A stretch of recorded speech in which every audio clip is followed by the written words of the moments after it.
औज़ुबिल्लाहिमिनश्शैतानिर्रजीम बिस्मिल्लाहिर्रहमानिर्रहीम। आज हमारा चैप्टर नंबर 13 स्टार्ट हो रहा है, जिसमें हम कंबशन के बारे में पढ़ेंगे। सबसे पहले आपकी कंबशन की डेफिनेशन आ जाती है। कंबशन क्या होता है? हमें पता है जब भी कोई कोयला जलता है तो वो कंबशन के अमल से गुजरता है, जिसके नतीजे में carbon dioxide, carbon monoxide, nitrogen, oxygen, water vapours और कुछ मकदार में सल्फर सॉक्स भी प्रोड्यूस होती हैं। इसके अलावा नॉक्स की भी पैदावार होती है, क्योंकि एयर के अंदर नाइट्रोजन की भी बड़ी मकदार मौजूद होती है। बहरहाल हम कंबशन की डेफिनेशन पढ़ेंगे। कंबशन क्या होती है? कंबशन ऐसा केमिकल रिएक्शन है जिसमें फ्यूल और ऑक्सीजन के दरमियान केमिकल रिएक्शन होता है। जब फ्यूल और ऑक्सीजन आपस में रिएक्ट होते हैं तो बड़ी मकदार में हरारत और रोशनी खारिज होती है। ये हरारत और रोशनी जो होती है शोले की पैदावार का बायस बनती हैं। बस कंबस्शन रिएक्शन को मंदरजा ज़ेर मसावात से ज़ाहिर किया जा सकता है। फ्यूल प्लस ऑक्सीजन बराबर है हीट एनर्जी के। ये आपकी कंबस्शन की डेफिनेशन है। अगली डेफिनेशन हमारे पास आ जाती है कैटालिटिक कंबस्शन क्या होता है?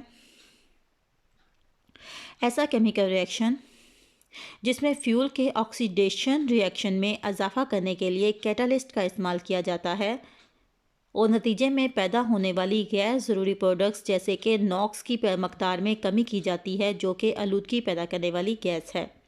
केमिकल रिएक्शन को कंबशन के नतीजे में जो ऑक्सीडेशन होती है फ्यूल की, उसकी शरह को इजाफा करने के लिए हम कैटालिस्ट का इस्तेमाल करते हैं, और ऐसा कंबशन रिएक्शन जिसमें कैटालिस्ट का इस्तेमाल किया जाता है कैटालिटिक कंबशन कहलाता है।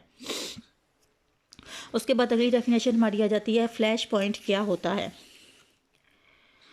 फ्लैश पॉइंट ये होता है अगर हम किसी फ्यूल का दर्जा हरारत राइज़ करना स्टार्ट कर दें और उसे करीब कुछ वक्फे के बाद माचिस की तीली लेके जाएं, तो इसमें आग प्रोड्यूस नहीं आएगी। जैसे जैसे दर्जा हरारत हम राइज़ करते जाएंगे, एक स्टेज ऐसी आएगी कि फ्यूल जो है जो हम माचिस की तीली से आग लेके जा रहे हैं उस आग को पकड़ लेगा और बर्न कर जाएगा।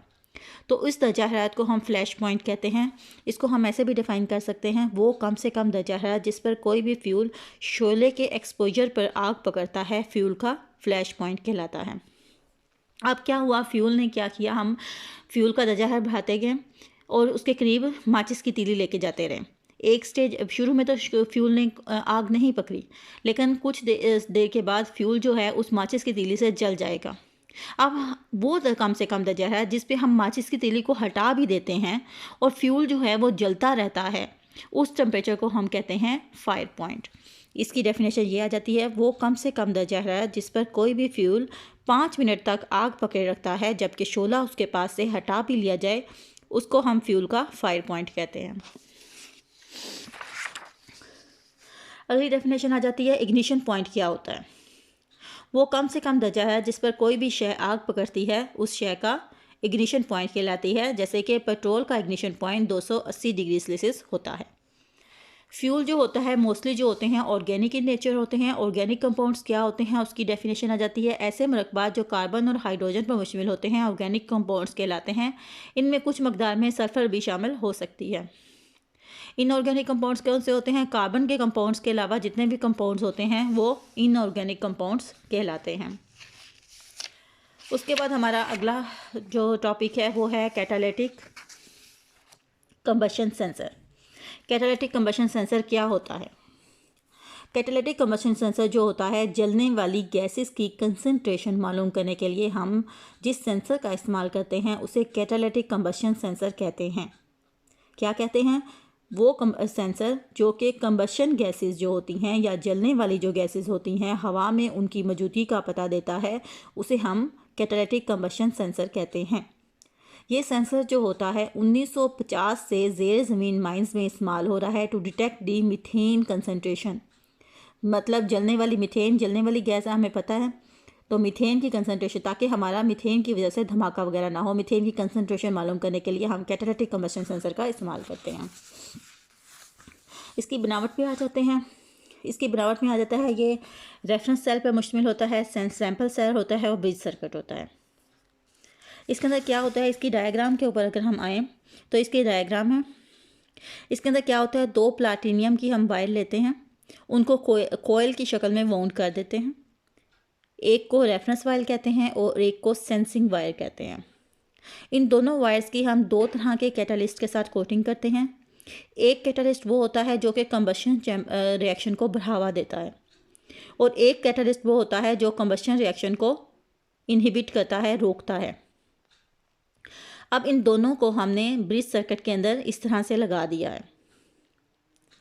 जब हम सैंपल गैस को सेंसिंग एलिमेंट में से गुजारेंगे तो इसके अंदर लगा हुआ कैटलिस्ट क्या करता है, सैंपल गैस का इग्निशन टेम्परेचर जो है वो कम कर देता है, जिसके नतीजे में जो हमारी सैंपल गैस होती है, यानी कि जो जलने वाली गैस होती है, जो कंबशन गैसेस होती हैं, वो जलना शुरू कर देती हैं, जिससे क्या होता है, इस सेंसिंग एलिमेंट का टेम्परेचर जो है वो राइज़ होता है।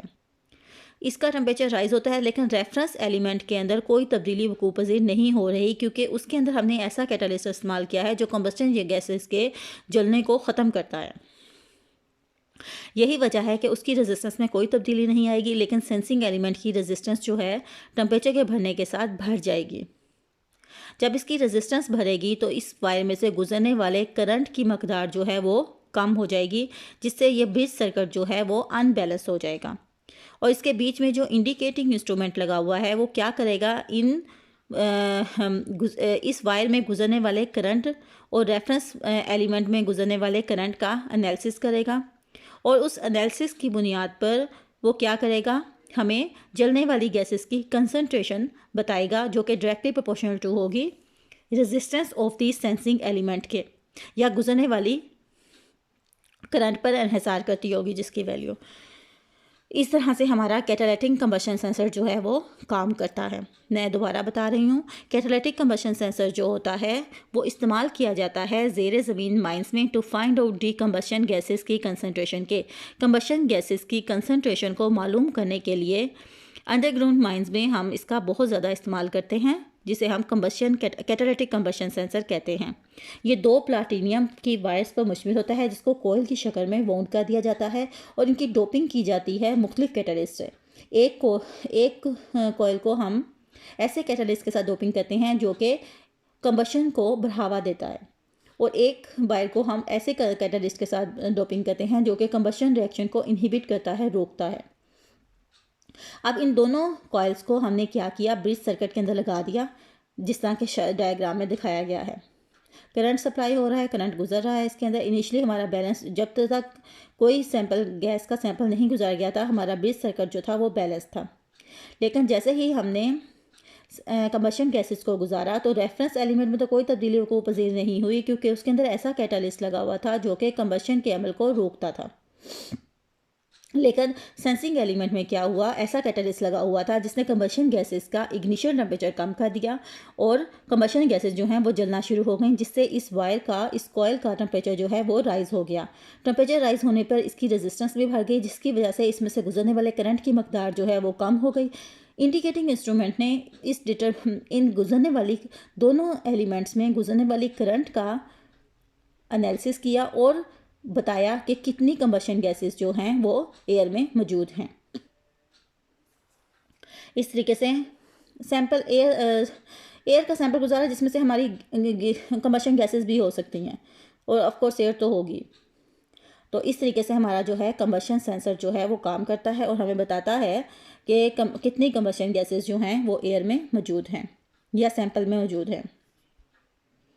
ये हमारा आज का टॉपिक था, कैटालिटिक कंबशन सेंसर। अब इसका एक और टॉपिक है व्हीटस्टोन ब्रिज। ये कैसे काम करता है ये मैं आपको अगली वीडियो में बताती हूँ।